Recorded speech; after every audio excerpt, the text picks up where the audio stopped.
formas, otros lenguajes, entrar en las predicciones, pero no como futurismo para controlar, sino como futurismo para entender, ver las culturas del futuro para poder construir en el espacio y en el tiempo un nuevo lenguaje y un compromiso de soberanía que diste mucho del compromiso de la economía para buscar uno mejor comunitario y humano.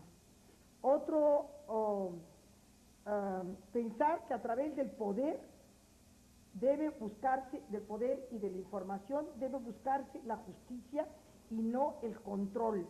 El capital y las ideas que mueven en el sistema capitalista ya no deben existir. Cualquier idea o teoría del futuro no debe excluir lo trascendental. Hay que utilizar el futuro para movernos.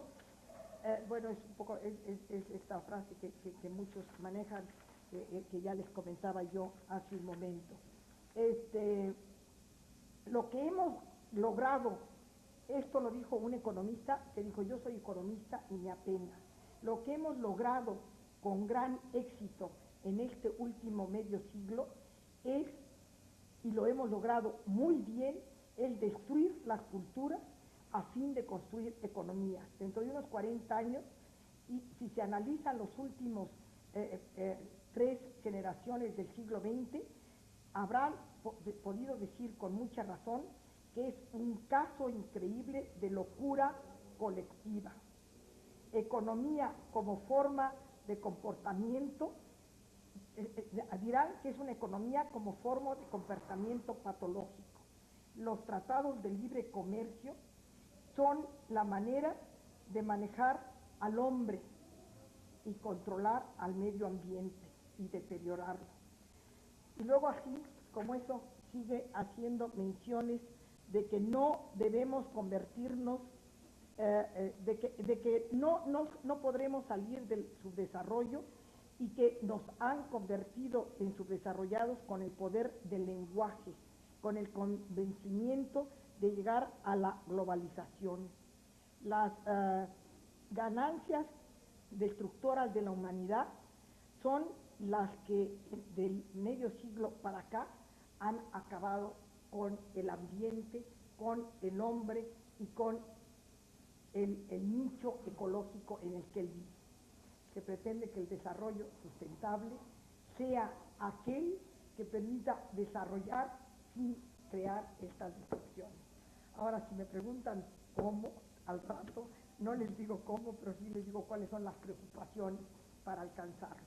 No sé si con esto conteste yo la pregunta de para quién estamos sirviendo.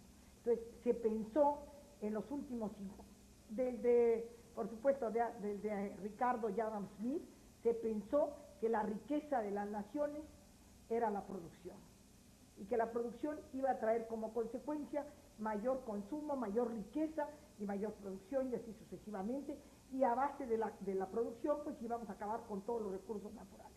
Nunca se pensó que íbamos a poder acabar con los recursos naturales, y nunca se pensó que nosotros no éramos el centro de la tierra, hasta que la naturaleza nos empezó a enfrentar y a evidenciar que estábamos en un error, que estábamos creando agujeros por el ozono, que estábamos tirar una bomba atómica en Hiroshima o en Nagasaki estaba afectando aquí, que haber causado una desgracia en Chernobyl, envenenó los hongos, los champiñones franceses en toda la región de la Lorena, que hasta acá llegaron, que los niños están naciendo con problemas muy serios. Es decir, todas esas cosas que la naturaleza nos está recordando, que los hombres somos solo parte de eso, y que si queremos planear, desarrollar, administrar, tenemos que pensar. Es más, ahora los economistas, yo no sé si aquí hay algunos economistas, pero los economistas ahora, después de que el señor que expuso esto dijo: ahora necesitamos darnos cuenta que la economía y la riqueza, entendida como capital, no debe ser el fin último, que el fin último debe ser el hombre. Yo todavía me atrevería a decir que él todavía le falta pensar en que el fin último debe ser el mundo, y nosotros como parte de lo que 2 mujeres extraordinarias en 1972 mencionaron. Una escribió un libro que se llama Una sola tierra, para recordarle al hombre, que una economista, para recordarle al hombre que no tiene, después de acabar con esta, manera de irse para otra. Por supuesto que hay quien está pensando en poder ir a ocupar otros planetas, pero pues van a ser 10 gentes, digo el 10% o el 5% o el 1% de la población total. Los demás nos vamos a quedar aquí, evidentemente nos vamos a quedar en el páramo, o ya no nos vamos a quedar. Entonces, pero yo recuerdo de haberle dado, por ejemplo, un texto sobre esto a mis alumnos y haberles preguntado antes de platicar estos conceptos qué opinaban, y todos dijeron, qué padre, vamos a ir a colonizar otro planeta. Y luego cuando empezamos a ver las cosas, pues la verdad es que no es cierto. La tecnología, fue otra de las láminas, perdón, la tecnología es algo que nos está haciendo equivocarnos hacia nuestras metas, hacia nuestros logros, hacia nuestros fines. ¿Quién es esta autora? Bárbara Ward. Y Margaret Mead escribió otro libro que se llama La Casa del Hombre. Y la Casa del Hombre entendida como la tierra. Ya ahorita ya estoy dudando si el libro de Bárbara Ward es el otro y el de Margaret Mead es el anterior, pero tengo entendido que no. Una sola tierra es de Bárbara Ward. Bárbara Ward y Margaret Mead, una antropóloga, Bárbara Ward economista, Lady, nombrada Lady por sus investigaciones, y Margaret Mead, antropóloga, hicieron estos dos libros, y a partir de ahí la literatura escrita por las mujeres pues está empezando a ser del conocimiento de los hombres y las mujeres. Antes las mujeres escribíamos para las mujeres y los hombres para los hombres y las mujeres. Una pregunta regresando a esta... ¿Para quién tenemos que planear? Si yo tengo un tema de investigación, desarrollo toda esta estructura, los sistemas de esta investigación voy a desarrollar también esta estructura, y va a haber una matriz en donde yo puedo organizar toda la información, donde yo puedo organizar toda la información. Bueno, la verdad es que la investigación como método no es una panacea. Entonces, los métodos los inventan quienes al investigar sienten la necesidad de ordenar la investigación. Entonces, quienes tienen mucho ejercicio en la investigación establecen métodos que luego otros adoptamos para apoyarnos en ellos. Pero esos métodos tenemos que conocerlos, porque si no podemos equivocarnos o podemos desvirtuar o no hacer la investigación completa. Indudablemente, ahora ya, bueno, ese es otro aspecto que también es muy importante, ahora ya no podemos hablar de información cuantitativa y cualitativa bidimensional. Entonces, logramos por fin entender que las cosas no eran tan claras, tan fáciles como que la flor eran los pétalos, los sépalos y el tallo, sino que todas ellas formaban parte de un sistema. Digo que la flor era la flor porque además le circulaba la savia y la clorofila y una serie de cosas, y que esto formaba parte de otro, que era un subsistema de otro sistema más grande, que era la planta misma, y esa planta era un subsistema de otro sistema mismo, que era la microrregión o el nicho ecológico o el hábitat, o como quiera ustedes definir al espacio en el que se ubicaba la planta de la flor, o las plantas entre las cuales una de ellas era una y tenía una flor. Entonces, ese es el problema de las matrices. Las matrices son el primer paso a las teorías de los sistemas. Y también me imagino que la investigación que ustedes, en los métodos de investigación, ustedes manejan teoría de sistemas, y ya inclusive ahorita las teorías de los sistemas en muchos sentidos están superadas, porque nos hemos dado cuenta que las cosas que habíamos separado tanto, las hemos tenido que empezar a juntar, y luego empezar a darnos cuenta que no nada más estaban juntas, sino que unas dependían de otras, y se establecen todos estos sistemas. Y después de los sistemas se establecen otros mecanismos que los maneja mucho es Kessler, y son los holones, las teorías holísticas. Ahora, la investigación debería de ser holística. Y y los solones es, pues es los sistemas de los sistemas, es la interrelación de todo, y es algo muy apasionado, muy apasionante, muy interesante, pero que aquí también nos podríamos estar largos sobre ellos. Yo no sé si la pregunta sobre para quién está más o menos aclarada. No debe ser ni para hacer más dinero, ni para ser más productivo. Los productos internos brutos y los productos nacionales brutos, el PND y el PID, ahorita, en la teoría económica más adelantada, no dicen nada. El Producto Interno Bruto de los dos estados más pobres del mundo, digo del país, son los dos aparentemente más ricos, Chiapas e Hidalgo. Son ricos de recursos y el Producto Interno es muy alto. Bueno, más alto es el de la Ciudad de México. Pero también en el caso de la Ciudad de México, el 80% de la población gana menos de 5 salarios mínimos. En el caso de Hidalgo, creo que es el 60% de el 80%, me da miedo, no me hagan caso si la cifra no es exacta, pero más del 60% de la población gana menos de 2 salarios mínimos. Y el Estado es muy rico, y hay unos señores que tienen que haber sido riquísimos para que el Producto Interno Bruto sea muy alto. O sea que el Producto Interno y el Producto Nacional en este momento no dicen nada,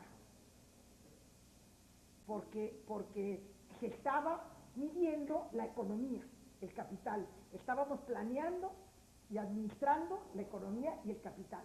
Y esos eran el objetivo de nuestro estudio, para hacer más rico al país. Pues sí, ahorita el país ya estamos saliendo de pobres, y ya estamos saliendo del subdesarrollo, vamos a entrar a la OCDE, que es el organismo que une a los países desarrollados. Pero la verdad es pues que también el desnivel interno demuestra que no se está planeando, que la economía se está planeando para el capital y no para las personas.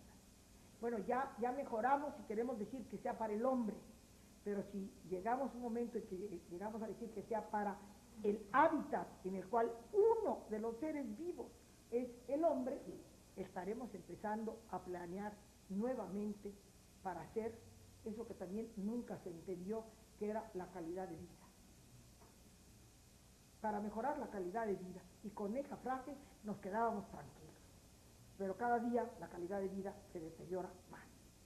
Entonces estamos pretendiendo que la calidad de vida sea sustentable.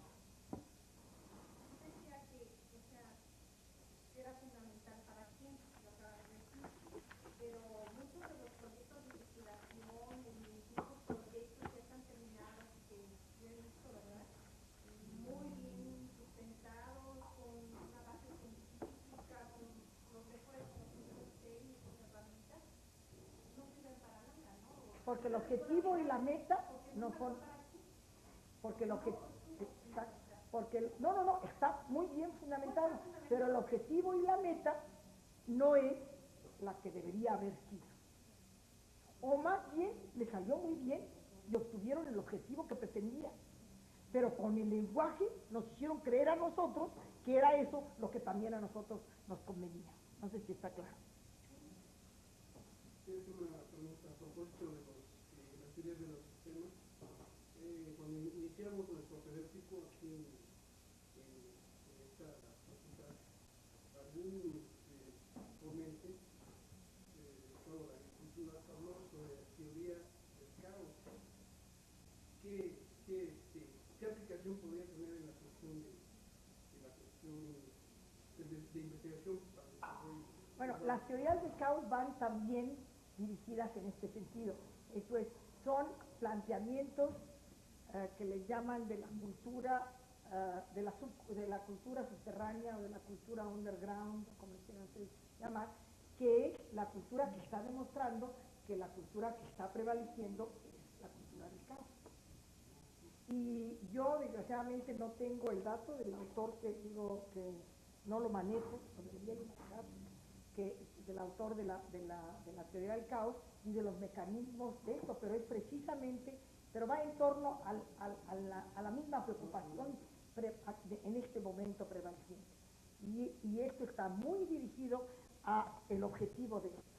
Todo puede estar muy bien armado, pero si no sabemos para qué investigamos y cuáles son los objetivos y las metas y para quién estamos investigando, pues estamos haciendo cosas maravillosas y nos salen rete bien y muy fundamentadas y muy demostrables.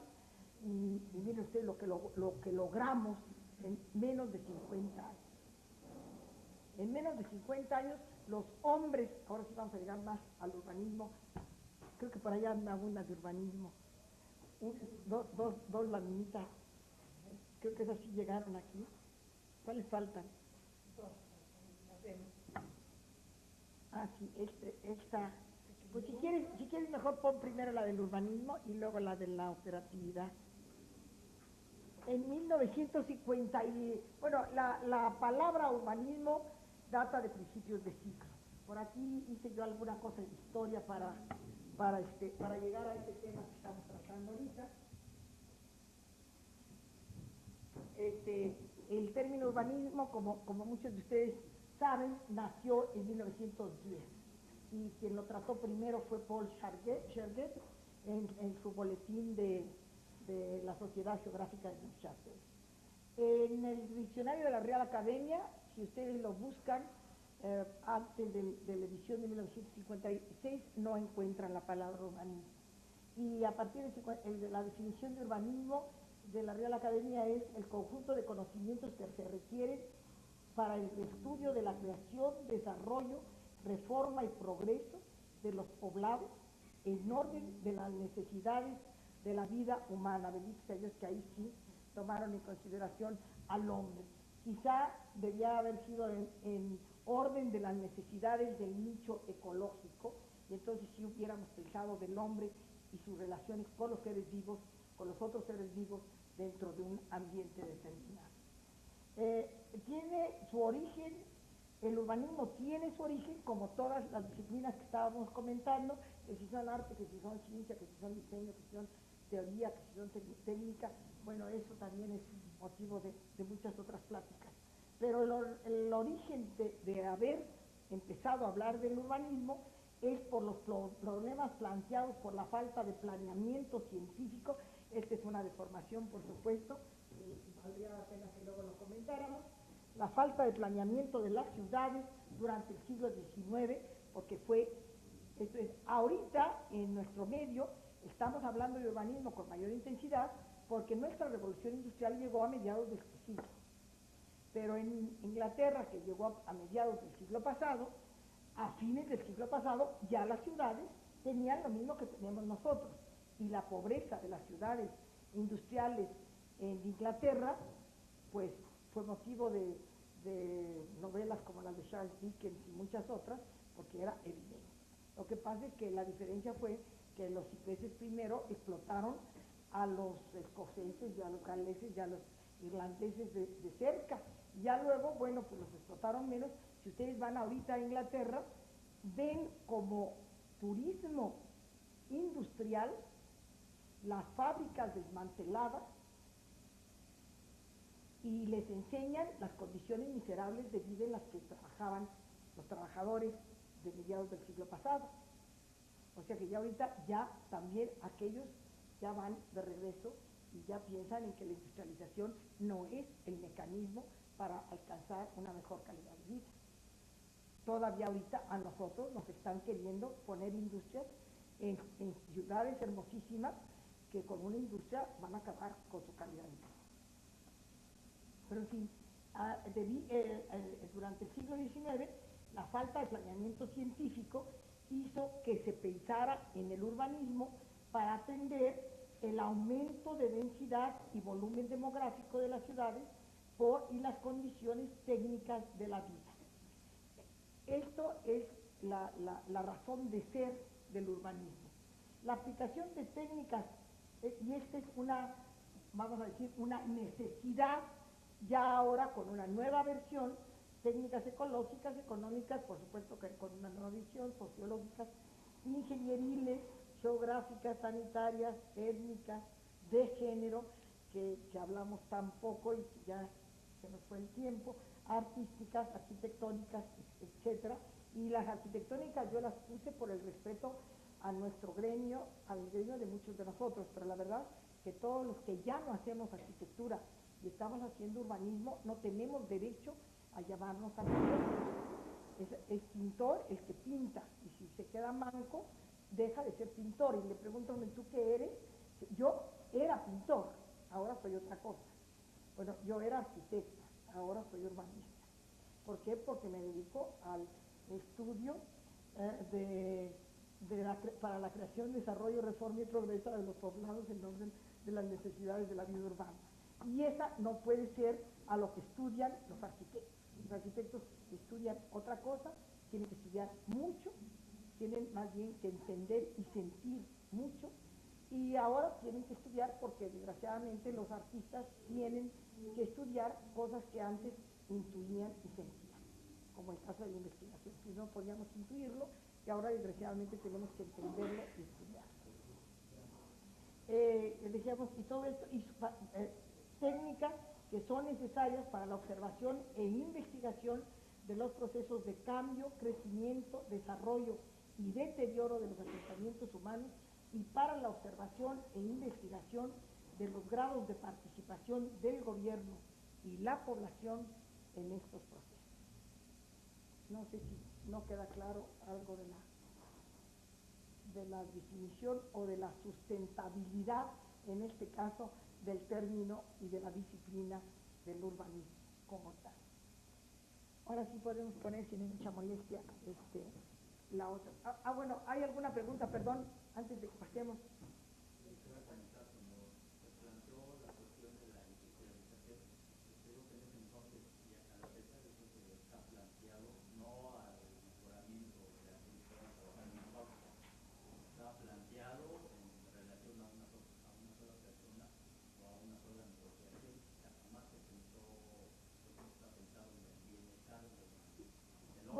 Bueno, la verdad es que en ese tiempo se pensaba que si uno hacía industrias generaba empleos, y que si uno generaba empleos, hacía uno hombres que producían y hombres que percibían ingresos. Y al hacer hombres que percibían ingresos, hacía uno hombres que consumían productos. Y en realidad lo que estaban haciendo eran hombres consumistas, que son lo que somos nosotros. Somos unos seres consumistas. Estamos acabando con todo. Pero en aquel tiempo se pensaba que uno era más feliz mientras más capacidad de consumir tenía. Y esta es una de las cosas que también en el evento de antier se discutía. Yo soy cofundadora del Servicio de Empleo, Capacitación y Adiestramiento en el Distrito Federal. Y bueno, yo lo hice a mí me invitaron porque en mi calidad de urbanista tenía yo que saber el manejo y la organización y la distribución. Qué pena, qué horror, pero si me las he traído no hubiera yo tampoco acabado. Y la organización y la distribución de los espacios. Y entonces esto pues requiere de que los empleadores pues se desgastan menos si viven cerca de su industria, de la industria donde trabajan, y eso conforma los espacios urbanos. Los espacios urbanos también, la administración urbana depende mucho del empleo, ahora que estamos hablando de todos estos procesos. El empleo es algo que modifica las estructuras urbanas, y por eso en los años 30 el urbanismo estaba apoyado en la comunicación. Era urbanista el que hacía avenidas y ejes y pasos a desnivel, cosas que luego nos llegaron a nosotros tarde, pero que se pusieron de moda en esa época. Más que el arte de construir espacios para mejorar y el progreso de los poblados, era para comunicar los proyectos de origen y destino entre empresas y lugares de habitación. Entonces, uno suponía que había que hacer feliz al empleado, y esa era la tesis economista de Adam Smith y de Ricardo, porque efectivamente ellos se lo creyeron, que pensaron que no había problema, que dándoles empleo a los campesinos les iban a dar un empleo fijo y un ingreso fijo, no estaban pensando que los iban a hacer esclavos de un empresario. Y las cosas ahora, a 100 años de distancia en unos casos, a 150 años de distancia en unos casos, y a 50 años de distancia en otros, ha generalizado en el mundo entero la conciencia de que no es por ahí. Por supuesto que ayer comentaba yo hubo economistas que se levantó y dijo, no es justo que me estén tirando todos mis principios y toda mi disciplina. Y me opongo a que estén ustedes diciendo eso y no haya un debate. Y la verdad es que ya se estaba acabando el tiempo. Y entonces uno de los señores que dijo estas cosas dijo, un momento, el debate lo han tenido, ustedes no han querido discutir, ustedes han creído que tienen la verdad. Nosotros estamos planteando el debate. Nosotros sí estamos dando la oportunidad, lo que estamos haciendo ahorita, de debatir y de discutir algo que antes era tabú. Antes se la pasaron 150 años sin darse cuenta que estaban equivocados, sin darnos cuenta que estábamos equivocados. Pero también la información tal vez llegue demasiado tarde, ¿no? Ay, no, yo tengo esperanza. Este esquema de consumismo yo tengo entendido que se desarrolló en el país, por ejemplo, en la época del Estado de Jordán. A partir del alemanismo, a partir del desarrollo industrial en México. A donde se crearon las secretarías, la dirección de gobierno, las subdirecciones, las dependencias para crear estos empleos de los que se está hablando, ¿no? Y con la teoría de que crear estos empleos el mismo gobierno se autodesarrollaron. Pero finalmente, pues, la gente ha quedado sin esa posibilidad de ya desarrollo, ¿no? No, hasta la fecha, ahorita, uno de los dilemas más serios del mundo es que la tecnología ha llevado a acabar con los empleos y se ha creído que la economía no depende del empleo o de la productividad ya, cosa que pues era así como imposible de creer, sino del ingreso, aunque el ingreso sea de las inversiones, del capital, de los puros pesos movidos de otra manera. Y nos hemos vuelto un mundo de parásitos, un mundo que no producimos, nada más como consumimos, son muy pocos los productores, y ahora, por desgracia, la tecnología ha permitido que los productores, que las empresas requieran de menos empleados. Entonces estamos acabando con el empleo, y al estar acabando con el empleo, estamos empobreciendo al mundo. Entonces los economistas dicen, bueno, pues entonces vamos a crear empleos y vamos a hacer. Y la verdad es que no, la verdad es que ya por ahí ya se vio que no. Entonces lo que tenemos que hacer es pensar en nuevos paradigmas para que no sea el ingreso el propósito fundamental del hombre, sino que el hombre debe buscar otros objetivos que lo hagan feliz y no porque yo tengo más ingresos que tú. El candidato a la presidencia de la República del Partido Ecologista, donde opina que la economía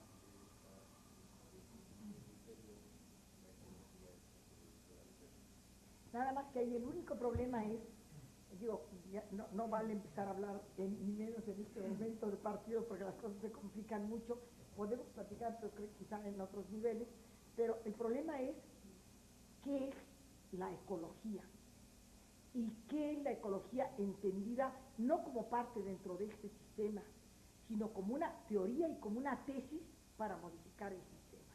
Entonces, no debe estar uno arriba del otro, debe ser, digo, la ecología en una buena medida, como tratado de la ciencia que estudia la relación del hombre, de los seres vivos con su ambiente, y entre ellos, uno de ellos, el hombre, es algo muchísimo más complejo que nada más pintar de verde un taxi para que sea un taxi ecológico. No sé si me explico, estoy queriendo ridiculizar un poco el problema. Ese es el problema, digo, lo más importante, yo realmente creo que inclusive en Europa sí el Partido Verde tiene escaños en las cámaras, pero yo tengo la impresión de que es un camino, empezar a hablar del Partido Verde, pero no debe ser dentro de este sistema. Entonces, lo que es un hecho es que, como decía Toynbee, tenemos que buscar nuevas alternativas de vida, no esta vida más sustentable, sino, bueno, ya me estoy adelantando a lo que no me toca. Respecto de la contaminación, ¿cómo se hace entender a la persona que toma las decisiones o a las personas que toman las decisiones? Por ejemplo, de la Ciudad de México, ayer decía que en los últimos 2 años, estos 2 últimos años, circulan el 60% más de vehículos que circulaban antes, con las famosas de hoy no circula. Otra vez el mismo problema de eso. Bajo esa situación aquí hay estudiosos de la ecología, estudiosos del urbanismo, pero desafortunadamente, y la información negativa, no es la gente que decide. Finalmente, se hacen los planes. Ese es otro tema que es así como que muy emocionante, porque sí es la gente que decide. Y sí es la gente que decide porque tenemos el gobierno que queremos.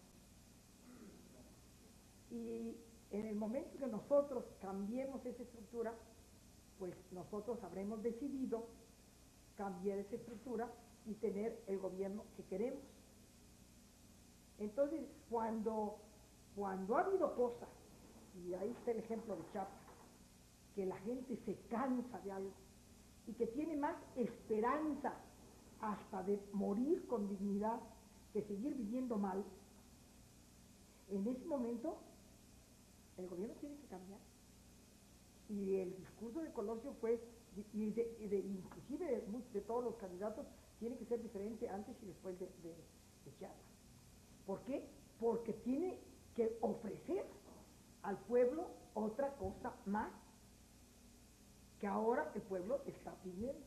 No sé si me explico. Entonces, de alguna manera, el proceso de cambio es otra vez, si todos hacemos bien lo que tenemos que hacer, quien quita y podamos lograr el cambio. Podríamos hacer aquí un análisis, un estudio del proceso de endocracia que ha sufrido el sistema mexicano, y en fin, muchísimas otras cosas que hacen y demuestran por qué en este momento está la situación crítica como está. Pero si nos limitamos a lo que nos toca a nosotros, yo a veces en ese sentido defiendo al político que contrata al administrador urbano y que le dice, resuelven el problema de contaminación atmosférica, y que el administrador urbano dice, vamos a administrar el manejo de los automóviles y vamos a hacer un día sin auto. Y nos ponen el día sin auto y padecemos, pero decimos, bueno, sí, porque la cosa se va a mejorar. Pero como desgraciadamente, decíamos, es un problema que viene de 2000 años para acá, bueno, si no queremos ser exagerados, desde la revolución científica para acá, de 200 años para acá, entonces nos damos cuenta que el proceso es un proceso que nos ha hecho ya no saber para qué, por qué, con qué y de qué. Y entonces, hacemos las cosas muy lógicas, tenemos muchos autos que están contaminando, vamos a quitar un auto a cada quien a la semana y resolvemos el problema. Los señores no conocían el problema. Si los señores van a ser los asesores, y si todos nosotros vamos a ser los asesores, tenemos que ser conscientes que nos están dejando la responsabilidad. Y que lo que nosotros digamos puede tener dos alternativas. Y dentro de estas dos, una de ellas, dos más. Puede tener la alternativa de que nuestra propuesta sea tan disparada del momento histórico en el que estamos viviendo, un poco a lo mejor lo que estábamos hablando del planteamiento de la economía, los vecinos ahorita nos corren, porque no estamos tratando de lograr un proceso para que nuestros objetivos y metas vayan hasta allá, pero sustentando esto en un proceso. Y la otra es que nos lo crean y nos digan, muy bien, ¿qué cosa quiere usted que hacer? Y lo hacemos. Perdón, y dentro de esta, que nos lo crean y lo sepamos, y lo que nos lo crean y nos equivoquemos. Y esa es la responsabilidad de la investigación. Que la investigación no es inocua. Que tenemos que saber qué estamos investigando, para quién estamos investigando, por qué estamos investigando. Porque si no, nosotros investigamos y creímos, como se la creyeron los señores a fines del siglo pasado, que lo que estaban haciendo iba a ser para hacer ricos a los hombres de las naciones. ¿Sí me explico, no? Entonces, si yo propongo algo que sé y que siento como Toynbee, que debe ser hasta allá, corro el riesgo de que me corran de mi país, porque era tan de avanzada su tesis que no la comprendieron muchos en ese momento, y que porque era Toynbee, pues tuvo que defenderla y ponerla y convencer. Y logró convencer un poco a mediados de este siglo. Ahorita muchísimo. Digo, es cada día más del común del conocimiento de la gente. Leopoldo Sea escribió otro libro muy bueno, que ya ahorita a lo mejor hasta ya está viejo, pero que en ese momento fue extraordinario en los años, fines de los 60, que se llama América como conciencia, y que es precisamente hijo del libro de Toynbee de mediados del siglo. Porque él se fue, digo, la dinámica cultural, como ustedes saben, no nada más es la creación de un foco de invención, sino es que ese foco de invención se difunda, se comprenda, se interprete, se reinterprete y se difunda. En ese momento, la distancia que tarda entre que a uno se le ocurre y logra pasar por todos esos procesos y los hacen suyos muchos más, es el tiempo, es lo acelerado o no de la dinámica cultural. Cuando Leonardo dijo que la sangre circulaba por las venas, pues ni quien lo entendiera, ni quien tomara cuidado de qué estaba diciendo. Y un siglo más tarde lo dijo otra persona que tuvo una reinterpretación que permitió que más rápido se entendiera. Y por supuesto, si nos vamos a las civilizaciones orientales, seguramente el descubrimiento de la circulación de la sangre data de muchos siglos o miles de años antes de que se haya descubierto. O sea que esa dinámica cultural es la responsabilidad del investigador urbano o del investigador para el manejo y la organización de los espacios urbanos. El que uno sea capaz de proponer algo que sea oportuno. Con mucha frecuencia se dice que qué estamos haciendo los administradores urbanos y los urbanistas, estudiando una disciplina que no se da, que no nos hacen caso. Pues sí nos han hecho caso muchas veces, pero si proponemos algo tan dispar, o por atrasado, o por adelantado, que no está dentro del lenguaje de las gentes a las que les tenemos que hablar, no va a ser comprendido. Pero si aprendemos a saber a quién le tenemos que hablar y con qué lenguaje le tenemos que hablar y con qué objetivo le tenemos que hablar, entonces vamos a poder ser capaces de hablarles para que nos hagan un poquito de caso. No vamos a pretender que nos hagan muchísimo porque nos corren, pero vamos a pretender que nos hagan lo suficiente para participar en esa dinámica cultural. De hecho, todos participamos en la dinámica cultural, los que empujamos en un sentido y los que empujan en el otro. Y cuando hay más que empujamos en este sentido que en este otro, pues la dinámica es más acelerada. Cuando estos empujan como desesperados, pues la dinámica prácticamente no se da. Sí, me explico un poco, ¿no? Había otra pregunta, pero no sé si ya con eso se contestó. Ahora sí ya pasamos bueno, entonces, esto que decíamos de cómo atacar el problema y a quién dirigirnos y para quién hacer las cosas, esto es lo que hace que haya la planeación, las acciones sin planear y los planes que se quedan en el papel. Y que luego dicen, no, pues es que no me entendieron. Yo hice las cosas, pero no me hicieron caso. Pues es que no supiste dialogar con esa persona. No vale que un urbanista diga que no le hacen caso. Puede decir, no quiero participar en un sistema en el que no creo. Y no voy a quedarme a la contra, sino que voy a empujar en otro sentido para ir modificando ese sistema. O voy a ayudar a que ese sistema siga porque siento que va muy bien. Y en función de eso, tomar una participación en el sistema administrativo al que ustedes están queriendo, en el que están ustedes queriendo participar, o en el que están ustedes queriendo investigar para que otros junto con ustedes participen. Sí estamos de acuerdo en eso, ¿no? Porque si no o están investigando para que dentro de 3 siglos alguien participe con lo que ustedes están investigando, pero al fin y al cabo es para que ustedes tengan una participación. Entonces tienen ustedes que ser conscientes de cuál va a ser su participación dentro de este proceso en el que tienen que tener un diálogo con los sectores,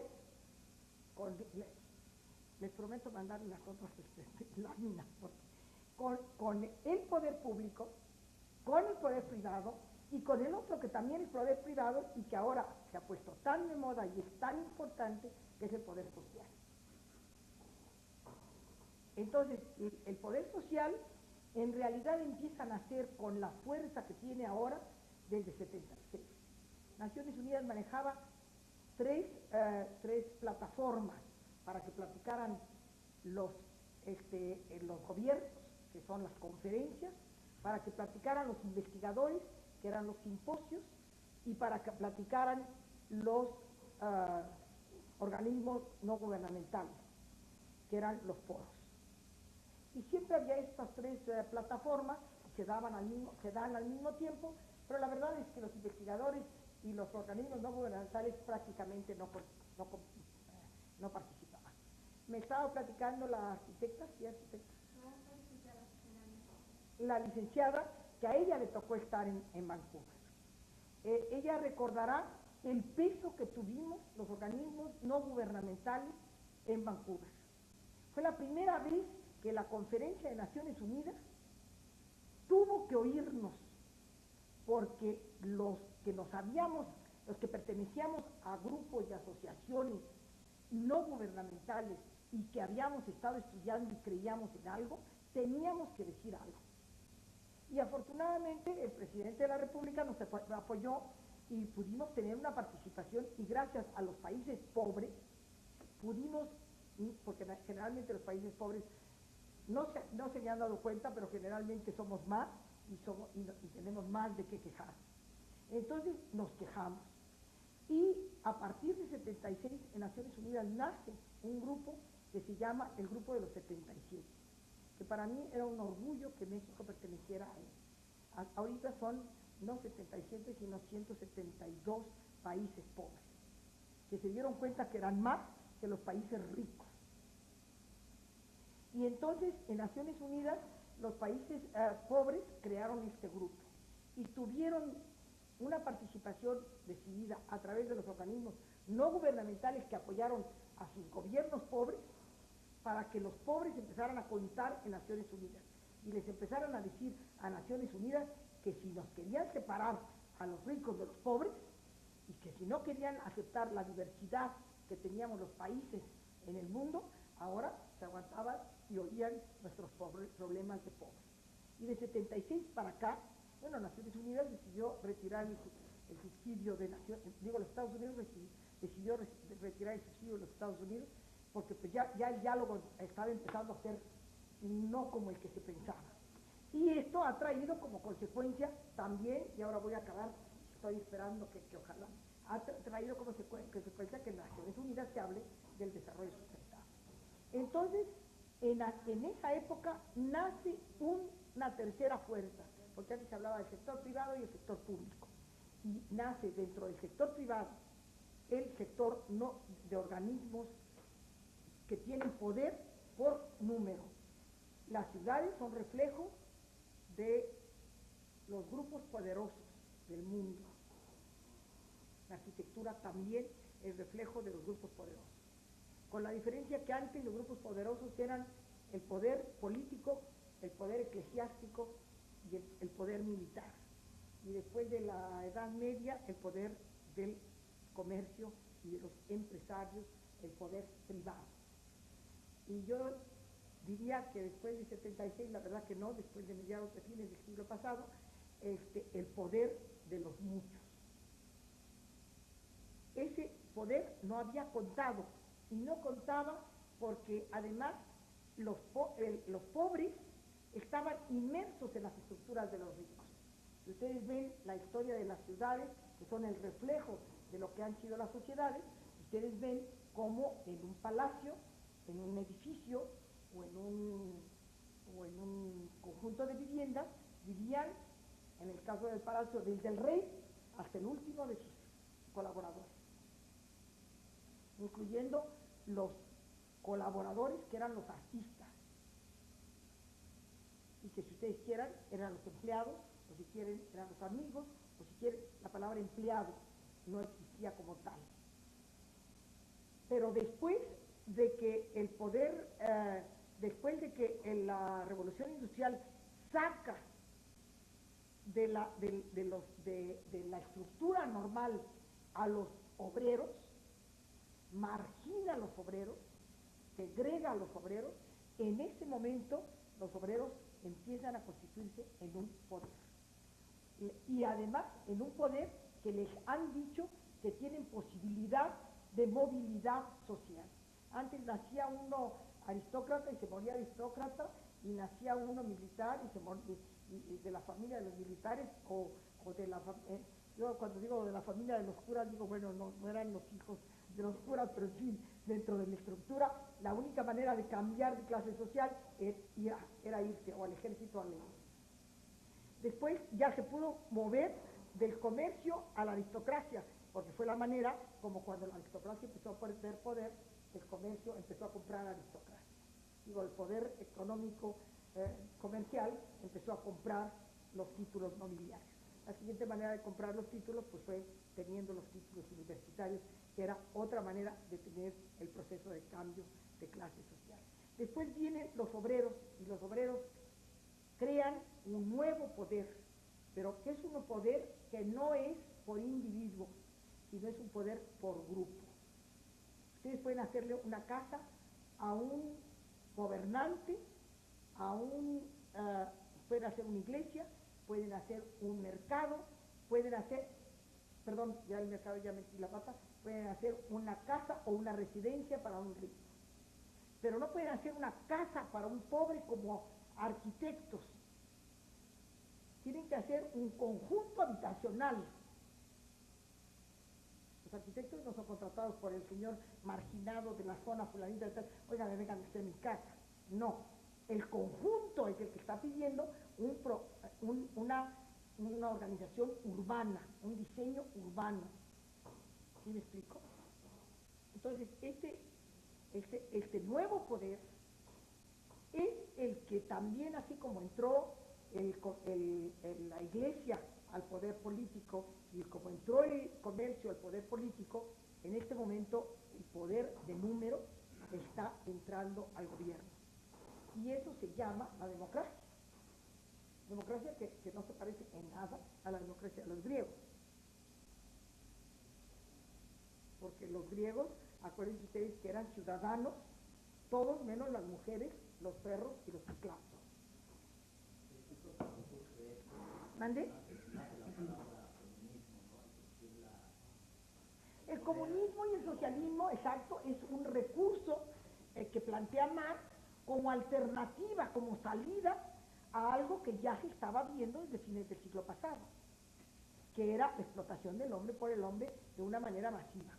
Supuestamente la revolución industrial fue para liberar al hombre, y nunca el hombre y nunca la mujer han estado más sojuzgados que a fines del siglo pasado y a principios de en los países ricos, y que a mediados de a fines de en los países pobres. Pero en fin, ya llegamos entonces, para poder planear, todo esto era porque para poder planear, para no planear sin hacer ni hacer sin planear, sino planear haciendo, para planear haciendo desde que el mundo es mundo, lo que pasa es que nunca se consideró como una disciplina ni se manejó como tal. Yo ya perdí mi acordeón, pero bueno, no importa, nos quedamos sin acordeón. Desde el mundo en mundo se consideró que había otra manera de planear. Pero desgraciadamente la tecnología y la ciencia y la disciplina se les olvidó esta manera de planear. Y cuando se habló de la planeación operativa, se habló como, pues que era una planeación para las cosas triviales, para los problemas del momento. Y la verdad es que todos los problemas son del momento. Si me permite, podría yo leerles una definición de lo que es la planeación de la investigación operativa.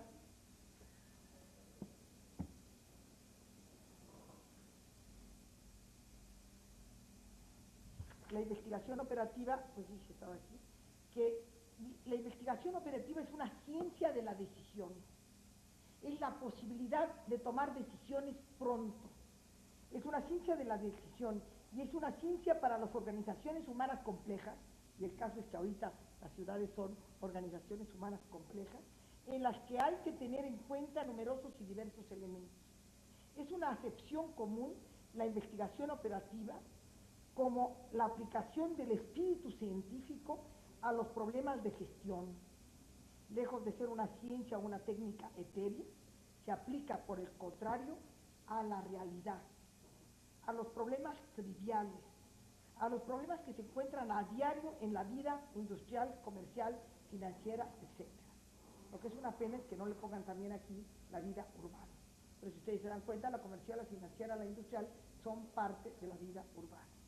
La investigación operativa establece modelos cuyo empleo es prever lo que ocurrirá mañana. No es la planeación al corto, mediano y largo plazo, que también cuando hablemos, en el caso de que nos toque hablar de planeación y de plazos y todo, podríamos tratar mucho esos temas. Es posible encontrar las primeras manifestaciones en algunos estudios de econometría que desde hace 30 años se esfuerzan, bueno, este es también hace otros tantos,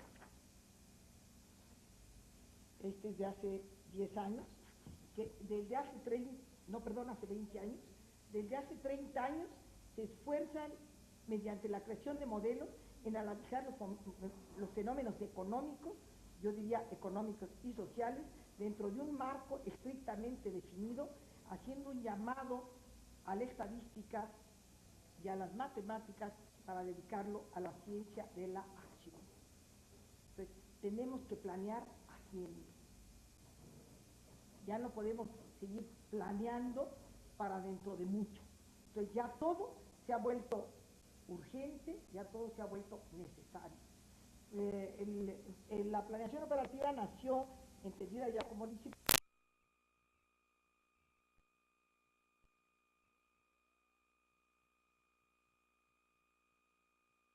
de que no debemos convertirnos, de que no podremos salir del subdesarrollo y que nos han convertido en subdesarrollados con el poder del lenguaje, con el convencimiento de llegar a la globalización. Las ganancias destructoras de la humanidad son las que del medio siglo para acá han acabado con el ambiente, con el hombre y con el nicho ecológico en el que él vive. Se pretende que el desarrollo sustentable sea aquel que permita desarrollar sin crear estas destrucciones. Ahora, si me preguntan cómo, al rato, no les digo cómo, pero sí les digo cuáles son las preocupaciones para alcanzarlo. No sé si con esto conteste yo la pregunta de para quién estamos sirviendo.